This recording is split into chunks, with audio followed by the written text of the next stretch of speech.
Hi, friends. I know you're expecting me to do some reading. I am in the process of trying to print book two, but my printer jammed, and I don't know how to unjam it.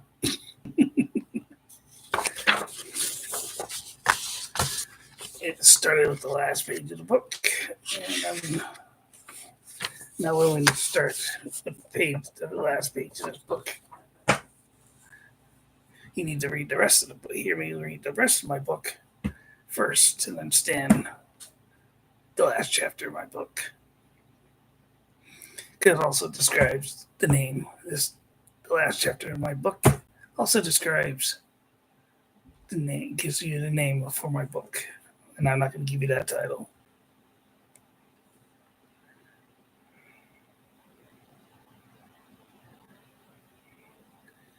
Thank you, my friends. Now I'm going to just look at something on my phone here.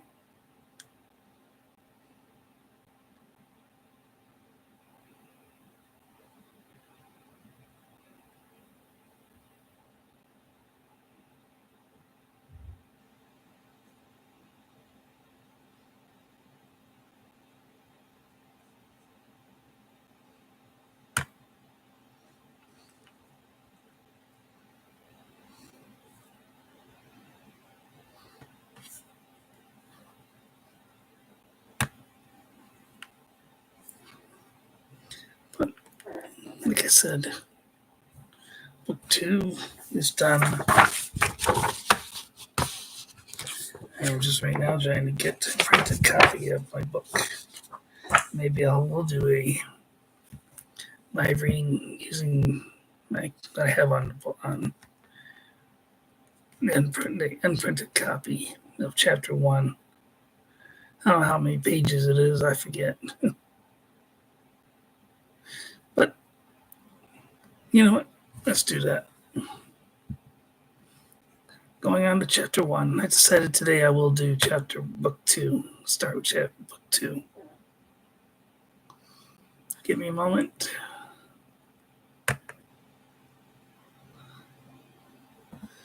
And all right. Book two, chapter one, title of the book: A Roman Earth Mark II.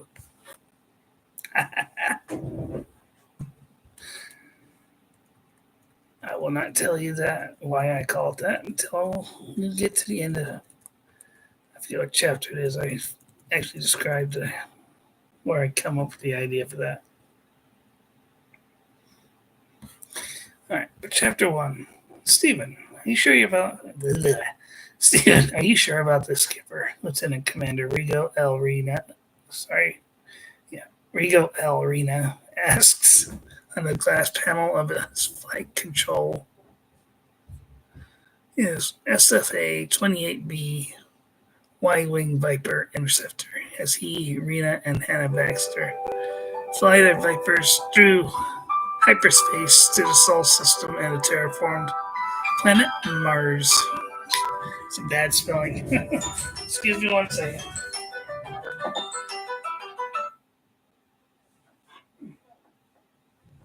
Sorry, guys. Spam. You know that word. I am very sure, Rena.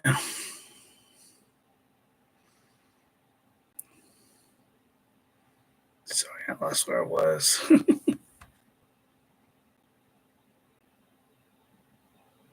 Oh, yeah. Each in a separate Viper for their safety. I'm very sure, Rena. Commander Stephen T. Spears replies.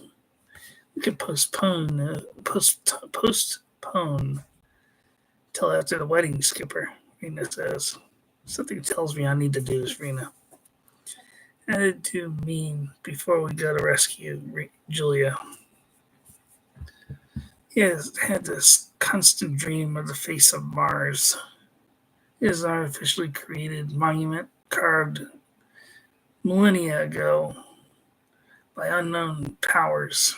However, it resembles the great Sphinx of Egypt, just minus the lion's body. Nobody had any idea who built it or where its creators went. There are hundreds of Earth Confederation settlements spread across the surface of Mars now habited long after Mars, the god of war, was terraformed. But that is no more. The Empire took some 1 million survivors off into slavery after the destruction of the Earth. But all these colonies and EDC bases have been evacuated of their inhabitants or killed by the Imperial Starfleet. I'm sure glad you know what you're doing, boss. Does it look like I know what the hell I'm doing? Stephen smiles.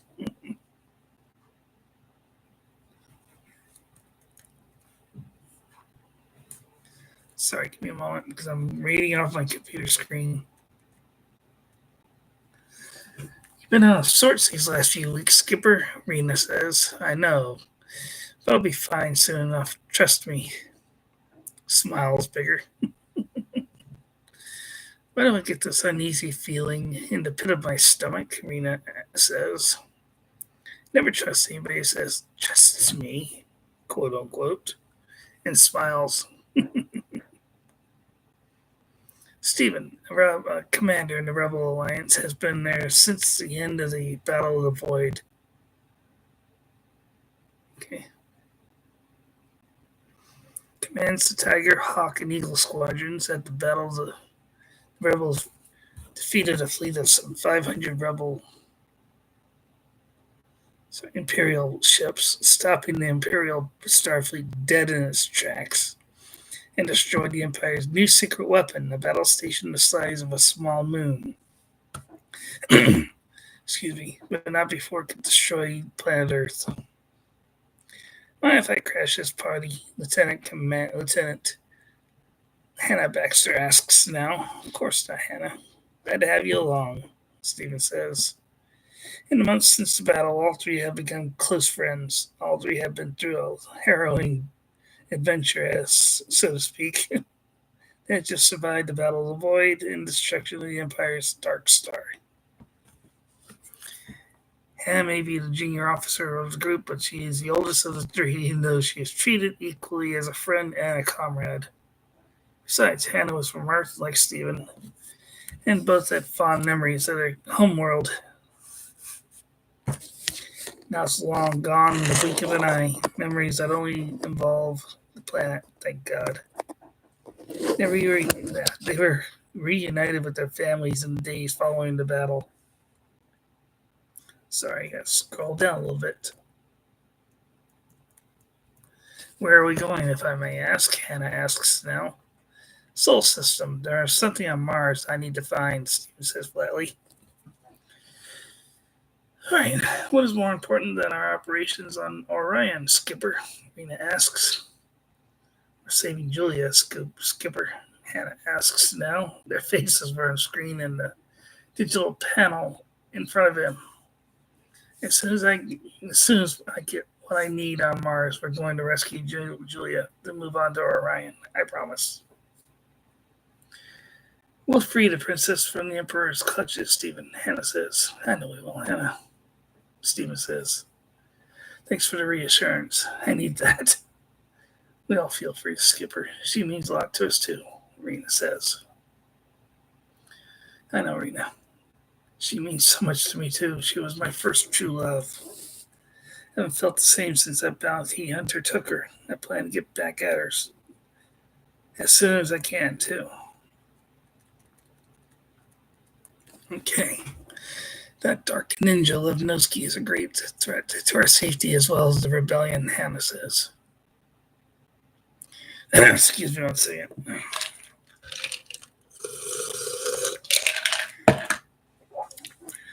Stephen had been tortured for hours by her Imperium Guard, Imperial Secret Police on Beta Geisel, trying to extract the identity of Tiger 4.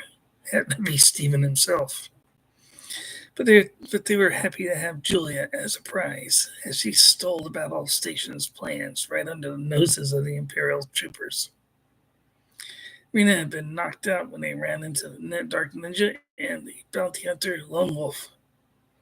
Hannah had remained behind in Centauri Prime to be with her family. Okay, give me a second. Oh, sorry. I'm gonna check something.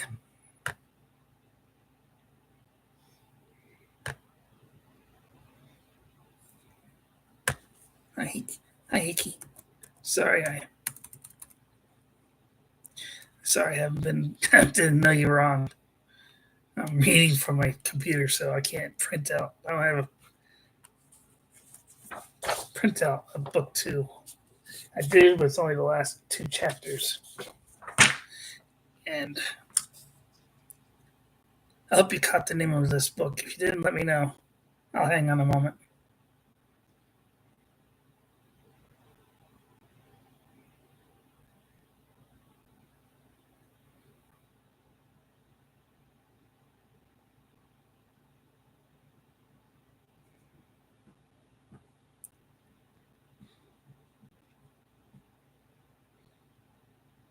If you're interested, it's called a Roman Earth Mark II. You won't know that why I call it that until you finish. I finished the last chapter in this book. You gotta catch the end of the book to find out what it is, why it's called that. I tell the book that.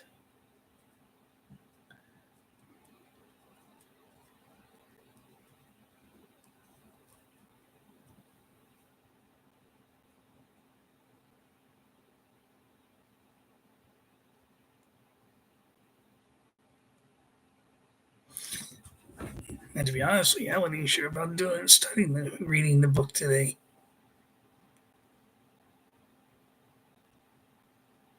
Do you like the book title of A Roman Earth Mark II?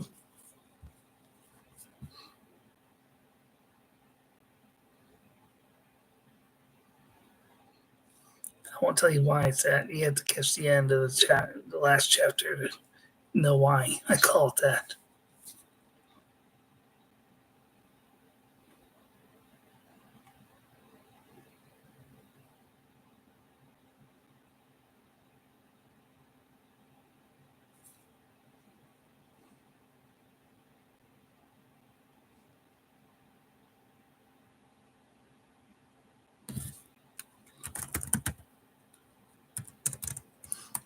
I wasn't sure about even reading. I was just going to make an announcement. I'm going to try to print out book two when I start. And I was like, you know what? I can read from my book, read from my computer screen. I mean, it just means I won't be able to read what your messages are. If you understand what I'm saying.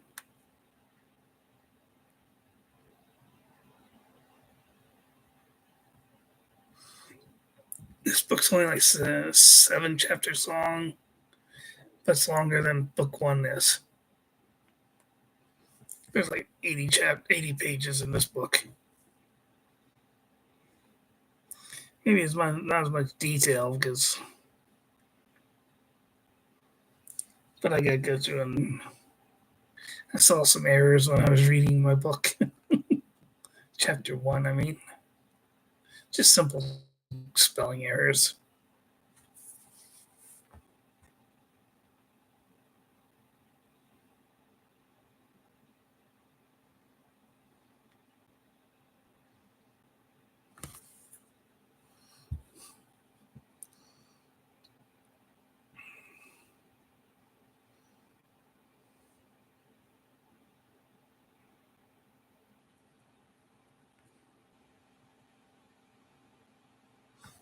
Think about adding one more fighter plane to my story, but we'll see. Kept coming up with this idea. It keeps popping up in my head. Sorry, bug bites from.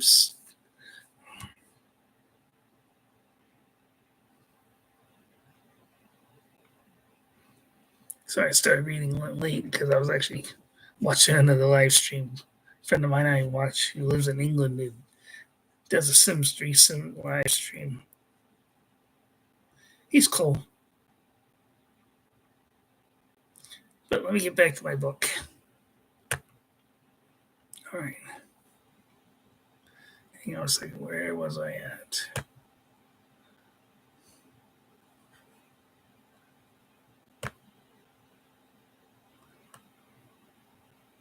Hold on. That's where I was. Okay, here I am.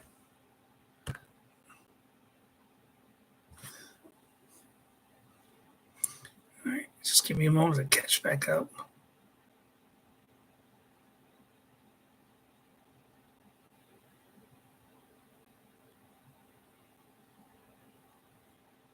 Okay, I'll start right here.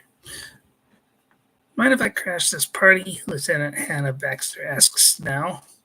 Of course not, Hannah. Glad to have you along, Stephen says. In the months since the battle, all three have become close friends. Through a harrowing, all three had been through a harrowing adventure, so to speak. They had just survived the Battle of the Void and the destruction of the Empire's Dark Star.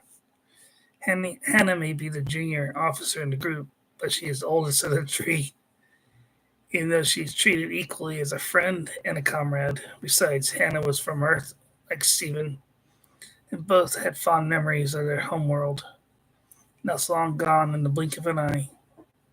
Memories that only involve the planet, thank God.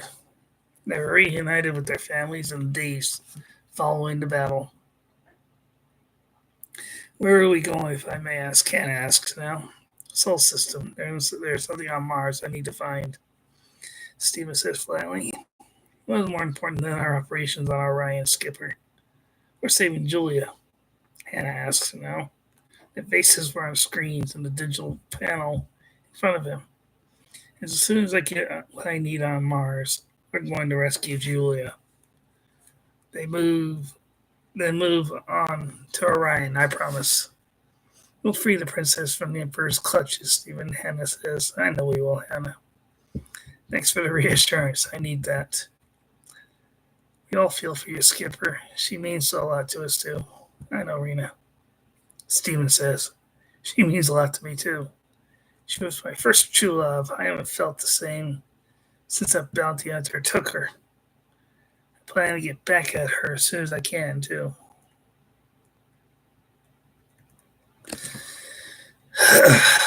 That dark ninja is a greater threat to our safety as well as the rebellion, Hannah says. Stephen and Rena now both know that Hannah's talking about. Stephen had been tortured for hours by her Imperium Guard, Imperial Secret Police, and Beta Geisel, trying to extract the identity of Tiger 4. That would be Stephen himself. But they were happy to have Julia as a prize, and she stole the battle station's plans under the noses of the Imperial troopers. Rena had been knocked out when they ran into the Dark Ninja and the Bounty Hunter and one lone wolf. Hannah had remained behind on Greater Geisel to be with her family. I think that's where I stopped last time. Sorry, guys. Here we are, my friends, Mars, as they swing around the orbit of one of the planet's two natural moons. The space around the planet is littered with the detritus of battle, a losing battle for Earth forces. They can see the debris field that once was the planet Earth off in the far distance. They pass around the dark side of one of Mars's small moons and see the now terraformed red planet, named for the Roman god of war, Mars. It's now a thriving ecosystem where life can thrive without the need for spacesuits or domes to cover its cities. However, now devoid of human habitation. You can see the devastation the Empire brought on the surface. There are several craters where once cities flourished. Empty highways devoid of traffic. Towns and villages are devoid of life. Where are we going from here? Rena asks. The face. Stephen says flatly. I want you to land at an old mining town not far away and wait for me there. That's not an order, but do as I ask, please. Aye, sir, the girls say. Thanks, friend, Stephen says, nodding. Excuse me. Over 1,000 years ago, a man discovered the face by accident when NASA's own Viking orbiter snapped a blurry black and white photo from orbit, and it looked like a humanoid face. However, NASA attempted to conceal the truth at the time by making it appear to be a natural rock formation. But when they set foot on the red planet, they discovered the truth that NASA had tried to hide for years. Astronauts walked on the formation and found that man was not the only intelligent life in the universe, finding carvings on the surface that were similar to Inca and Egyptian hieroglyphics, but were far older than the two great ancient civilizations that thrived on Earth. Okay.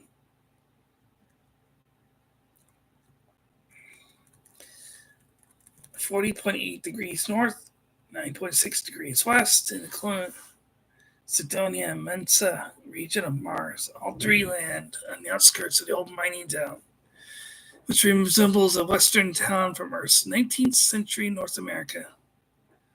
Just minus the horses and old wood signs, but replaced by wrecked speeder cars, digital signs, and bikes littering the streets. They do see a few dead bodies, not many, and blaster marks on walls and signs all over the town. I should be back before dawn, Stephen says as he mounts his Harley Davidson R6B mini speeder bike.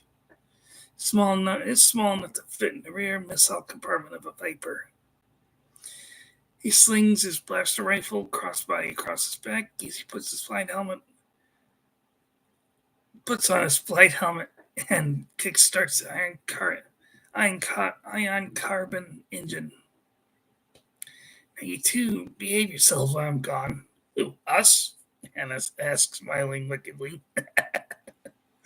We have no idea what you're talking about, Rena says.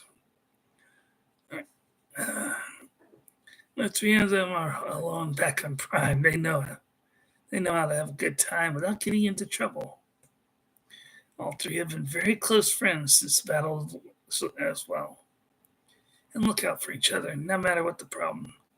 Stephen smiles as he speeds off on his hover bike, kicking up dust behind him towards the massive rock formation known as the face of Mars.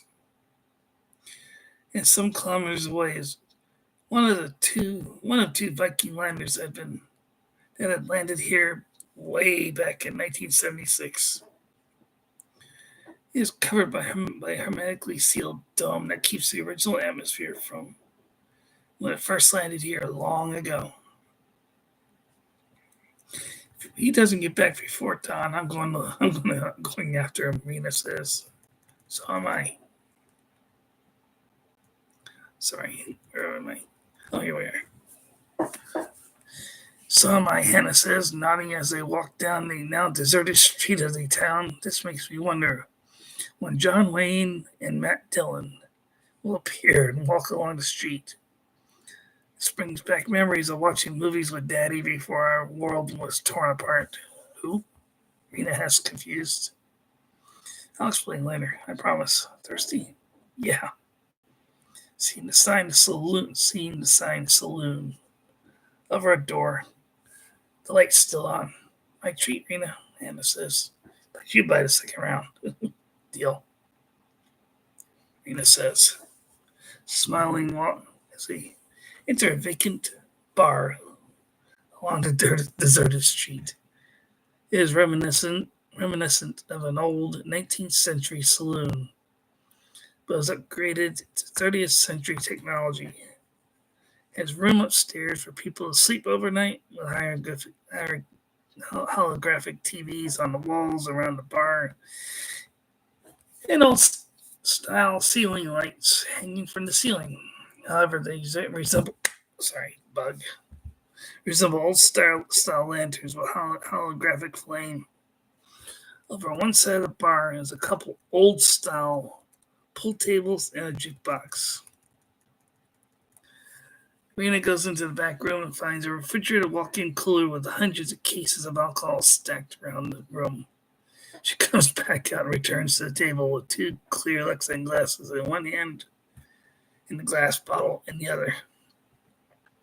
She pours two glasses and hands one to Hannah. All right, time to take a little break.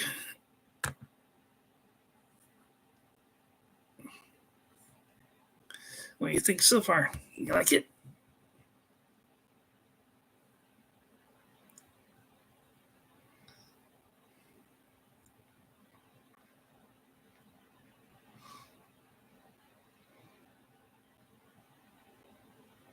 I noticed a few spelling errors, a few grammar errors, but easily fixed.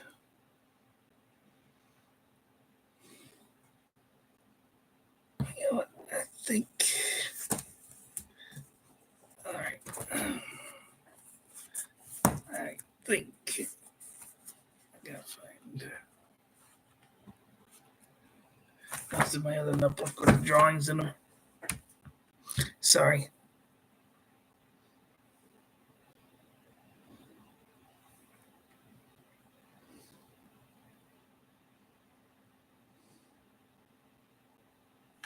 Well, I'm going to keep reading. What do I do now, Master? Stephen asks nobody in particular as he stands at the base of the face of Mars. Leave your rifle be behind. Leave your rifle behind. You will not need it where you are going. He hears the disembodied voice of Tegus say in his head. Where do I go from here? Stephen asks now.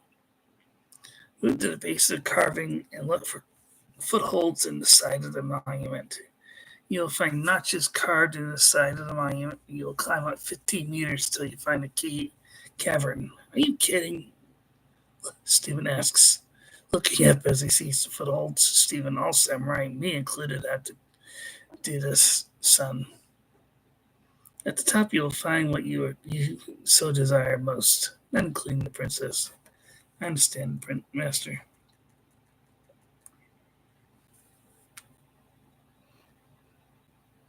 Where was I at?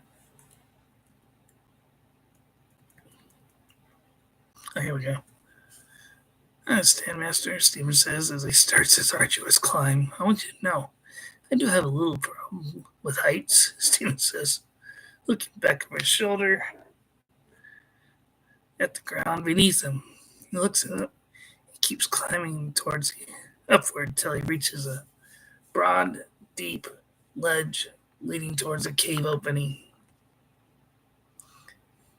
You will go inside the cave with your eyes closed, son. From this point forward, I cannot guide you. Yes, master, Stephen says as he moves forward to the cave opening, his eyes closed. He can feel and sense the presence of the brightly colored crystals that are used to activate the samurai sword that all samurai carry. He moves forward into the deep cave room until he stops before a crystal embedded in the wall before him. There are thousands of these multicolored crystals on the roof, walls, and floor of the cave. He extracts his K-bar, combat knife from his boot, where he stored it. He slowly starts carving the crystal out of the wall in front of him, his eyes still closed. He holds his hand out as the crystal falls free. It floats into his open hand. Not fall, floats.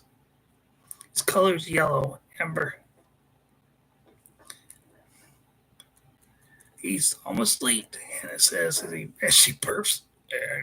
I can't burp. I know. Excuse me. I know, Rena says, burping too, as they have emptied another bottle of alcohol. You two referring to me? Stephen asks from the open doorway. The door is hanging on just one hinge. It does not slide open or close here. You are almost late, Skipper, Rena says, smiling. Are you too drunk? Stephen asked, smiling too. Maybe a little. So what? Hannah asked, laughing. Give me a glass then. Stephen says, laughing too. All three spend the rest of the day eating, drinking, and playing pool until they get sleepy. So they move upstairs to rooms close to each other for protection, while also playing music with the jukebox went running. In the morning, Stephen fixes breakfast for everyone while they sleep. They know they had a long day without him around. He also found a bottle of alcohol not seen in over 1,000 years. Jack Daniels. He'd only seen half empty or near empty bottles and many fake copies of the now defunct alcohol brand, alcoholic brand. He pulled 3 bottles to give as gifts to some friends back in Centauri Prime. You guys ready? As he asked as they sit in the cockpits of the Y-wing Vipers. Yes, sir, both women say. They all take off in unison and lift off into the morning sky as light rain falls around them.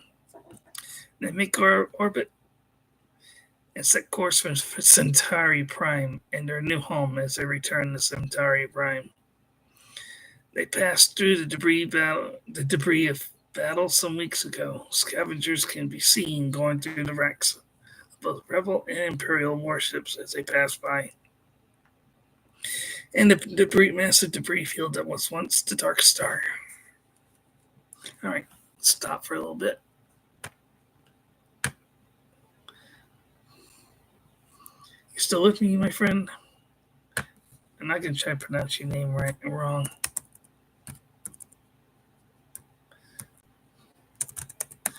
I mean, no disrespect there.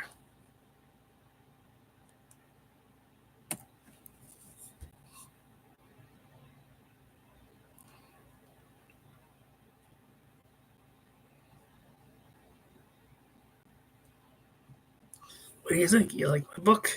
Like book 2 so far?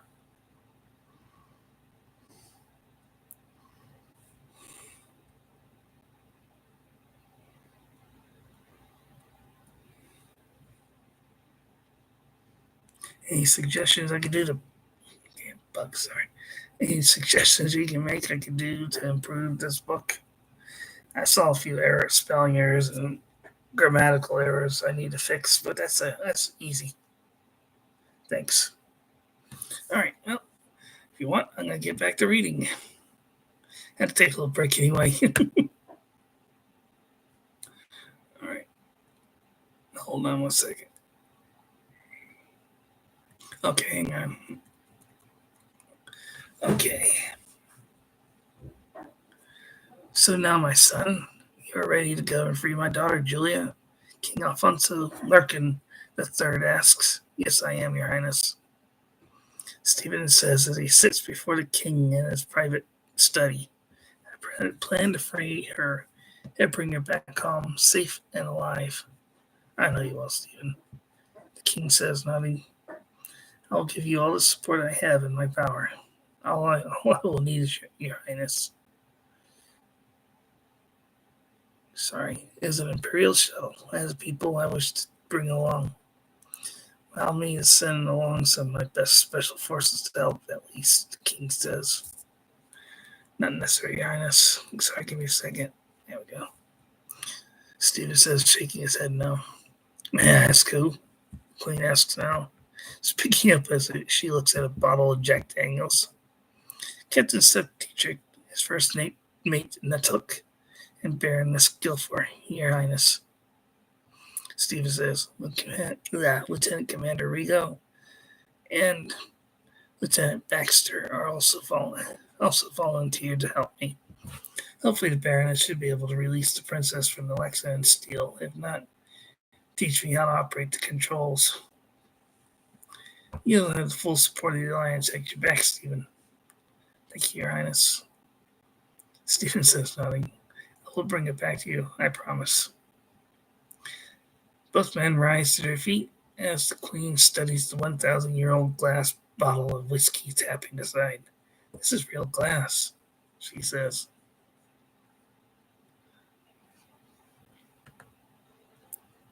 Oops. Sorry.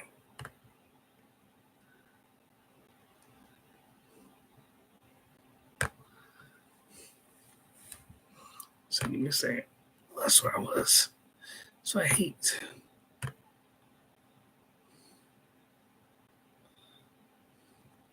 Oh,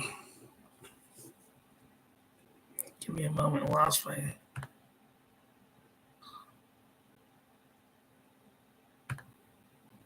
Okay, here we go. Clear Lexan steel did not exist until just recently, my queen, the king says as the queen examines the bottle and the label on the side. Jack Daniels, you found an oddity, my son. Most bottles of that stuff are either counterfeit or half full. That stuff is some of the best whiskey to come out of North America, Your Highness. Stephen says, I'm gifting it to you. I brought back 3 bottles. One is for you, the second is for my parents, and the last is for my friend Sepp Dietrich.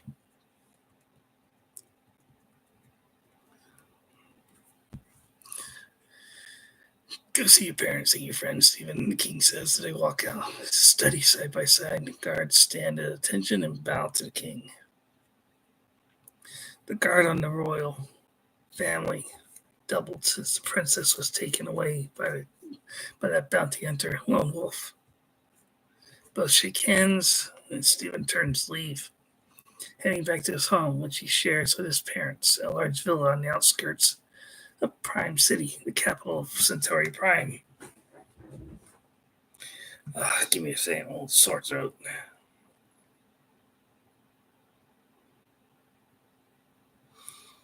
Base stops at Dietrich's, owned and operated by Captain Sepp Dietrich of the USS Eagle. The SS Eagle. Large cargo vessel that also smuggles goods in and out of Imperial space, along with ferry passengers as needed. Sepp, you at your place? He asks Silver's handheld communicator that also serves as a smartphone. Looks like an old Star Trek from the original series. The communicator, those little handheld communicators they had. I have a picture of it. I gotta show it to you. It's a cool picture. I took a while to draw it.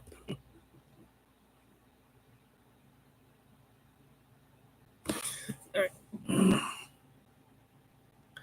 After dialing Sep's number on it, it features a small, high definition screen built into the flip up cover, and all the buttons are digital. It features a high definition screen for making video calls. Gotta fix that. It's approximately palm sized and features a small, snub shaped antenna protruding from the top of the phone.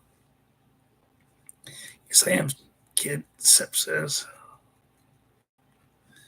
I'm opening, Steven says, ending the call without explaining why he asked.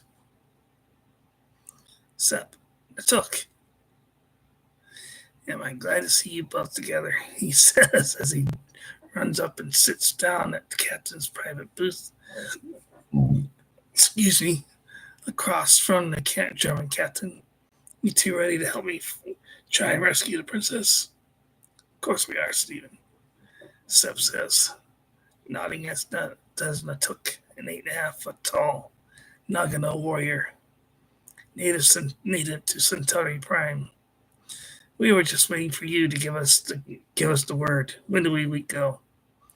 As soon as I get the shuttle and some Imperial uniforms for us, Stephen says. Am I stuffing for a moment? Am I speaking loud enough for you?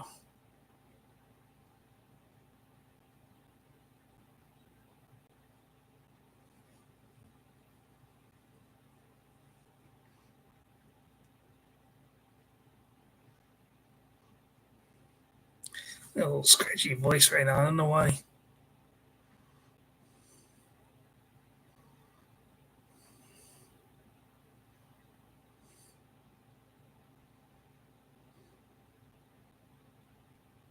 Okay. Well, if I am, I guess I'm doing fine. We'll be ready when you are, Stephen, Natuk says. Sup, Natuk, Stephen's father says as he and Stephen's mom walk up and sit down next to their son. His mom is heavy with child now, even though she may be over 50. Women from Earth have a far longer lifespan than 1,000 years ago. Who else will be coming along? Stephen asks. Rena and Hannah and the Baroness, if possible. You can count me in, son. I owe you that much, Baroness Guilford J. Barra says as she walks up and joins him. I owe you and the princess that much, Commander. I want to help in any way I can. Thank you, Baroness. Unbeknownst to Stephen and his friends, the king has contacted the Special Forces Commander and asked him to assign 2 Special Forces teams to help in his rescue operation. SEAL Team 6 and Special Forces Group 11.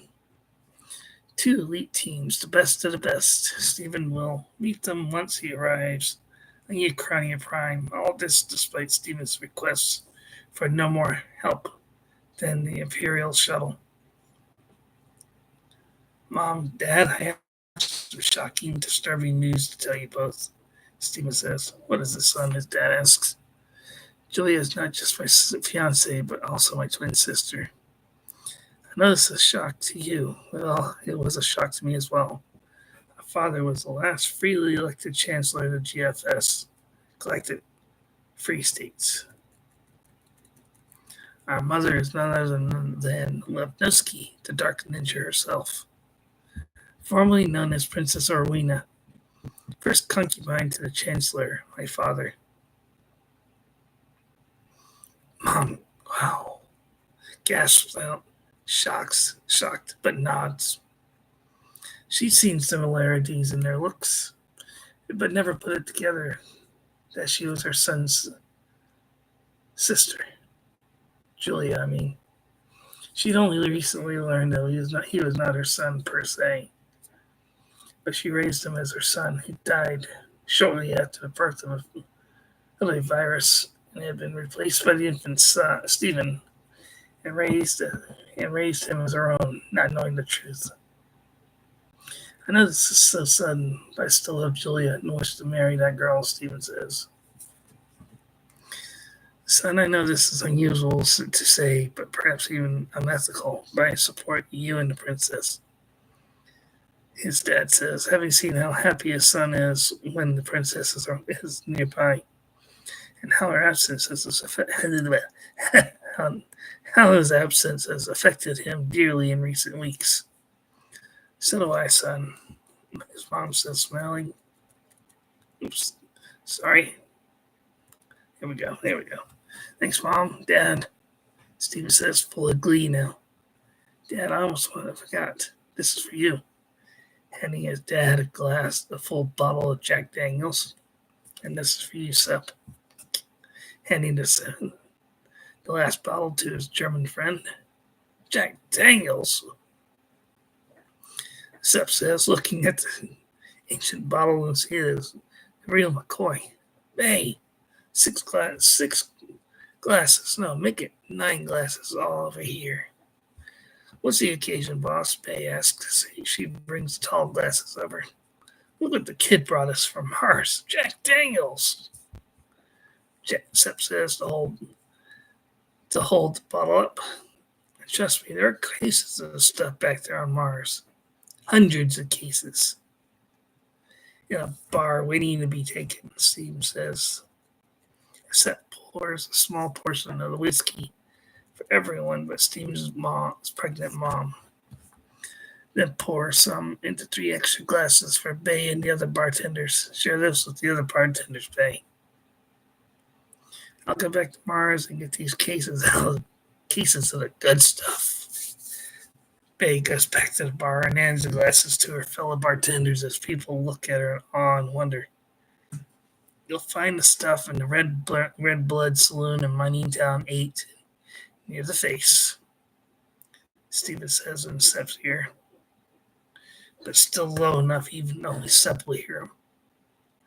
Sep had only seen half full bottles and counterfeits on the market, but never been able to find a real thing. Then this kid, his close friend, found hundreds of cases of the stuff.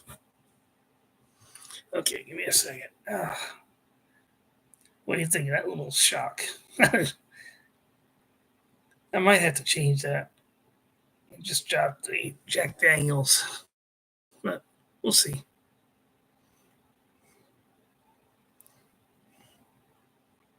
That was my little shocker. I'm not done yet, though. That comes with the last chapter in my book. But I'm not going to tell you anything about that yet. You gotta wait till I get to that last chapter. All right. Give me a second. All right. A week passes since Sep has returned to Mars and found 800 cases of Jack Daniels and 800 cases of Jim Beam. All was wasting away and collecting dust in a cooler in the back of the now dead bar. Bottles now sit in places of prominence behind the bar, and old neon signs hang behind the bar, showing out the name of the whiskey for all to see. Sep has kept the prices for the whiskey cheap, despite the limited supply he has, with 1,600 cases of 100-year-old whiskey will last a while. Give me a second. Oops, sorry.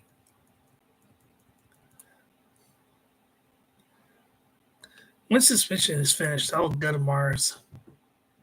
go back to Mars to see if I can find more whiskey, but not till after we rescue Julia, of course, Sep says. They all sit in Dietrich's, going over plans for the mission to Acronia Prime.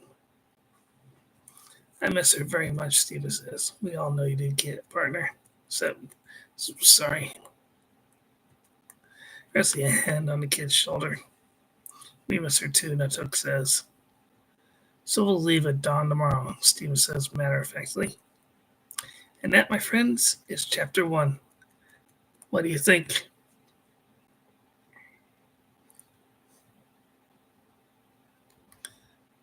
I didn't realize how short chapter 1 was.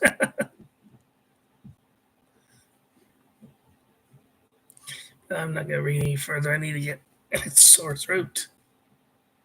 Little horse.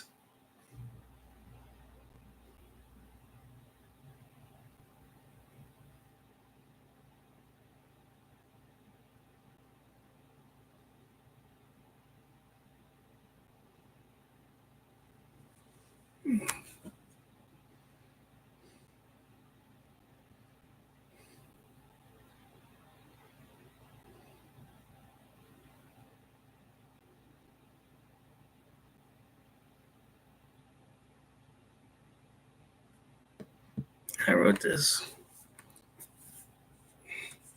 I just want to print out the rest of my book too.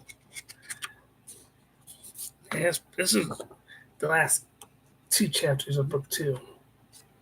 And I unfortunately jammed the printer up, so now I can't print anything else.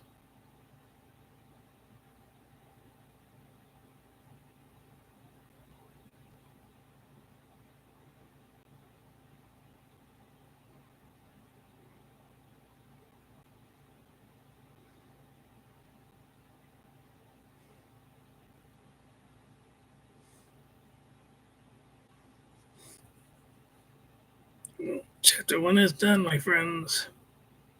Hope you like it.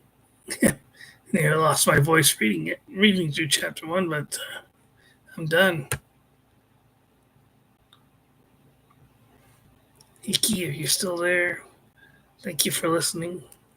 I hope you can catch the rest of chapter 1. I read on chapter 1 of Roman Earth Mark 2. Mark 2. You gotta wait till I finish the whole book to know why I name it that. Because I will not divulge any secrets. That's my secret.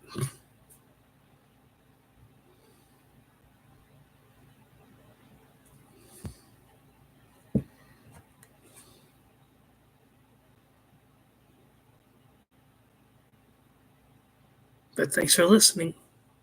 I'm gonna call it a night. I'll see you with Noah the cat if he's on. Good night, my friend. You're welcome, my friend.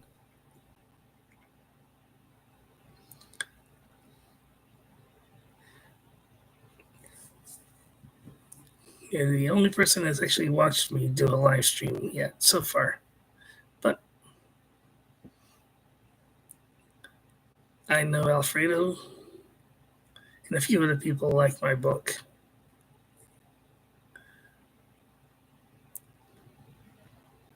And there's some stuff in the book. It gets more interesting. I have another battle in book 2, but it's later in the book. Not a major battle between the Empire and the Rebellion. I'm going to call it a night. Thank you, my friend. You have a good night or a good day. Take care, and I will see you again. I will try to do chapter 2 tomorrow. Good night.